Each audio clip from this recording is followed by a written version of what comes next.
Hello students, welcome back to SK Education Point.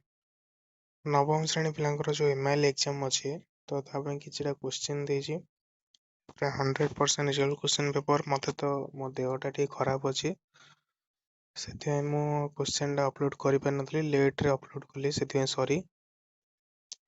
ଚାଲ ଦେଖିନିଅ question ଟା। ମୁଁ ଆନ୍ସର କହୁନି, ନେକ୍ସଟ ଟାଇମ୍ ଯେତେବେଳେ ଅପଲୋଡ କରିବି ଶୀଘ୍ର ଅପଲୋଡ କରିବି, ଆନ୍ସର ସହିତ କହିବି। ତମେ ଟିକେ ଚେକ୍ କରିନିଅ ଭିଡ଼ିଓରେ, ମାନେ କ୍ୱେଶ୍ଚିନ୍ ସହିତ ଆନ୍ସର ମିଳିନିଅ। ଓଡ଼ିଆ ତ ତମକୁ ଆସିଥିବ ସିଓର, ବହି ଦେଖିବାକୁ ବି ପଡ଼ିବନି। ଓକେ, ତମେ ଚେକ୍ କରିନିଅ ଖାଲି।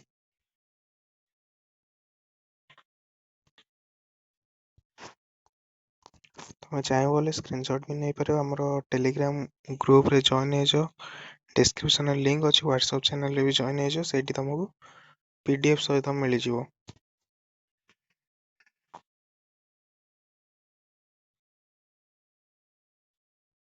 କ୍ୱେଶ୍ଚିନ୍ ଏପଟ ସେପଟ ହେଇକି ଅଛି, କିଛି କଥା ନାହିଁ, ତମେ ଚେକ୍ କରିନିଅ।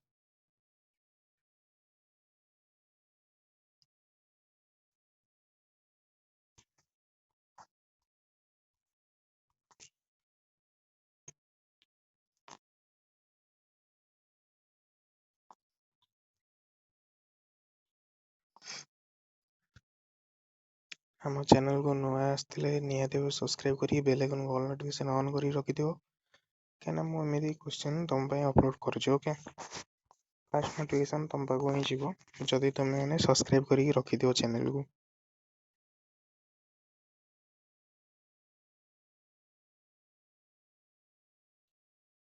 ତ ଫାଇନାଲି ଆମେ 50ଟା କ୍ୱେଶ୍ଚିନ୍ର ଆନ୍ସର ଦେଖି ନେଇଛେ।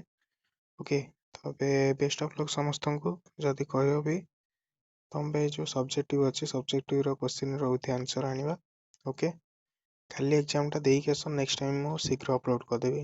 ମୋ ଦେହଟା ଖରାପ ଥିଲା ତ ମୁଁ ଶୋଇ ପଡ଼ିଥିଲି, ସେଇଥିପାଇଁ ଅପଲୋଡ କରିପାରିନଥିଲି।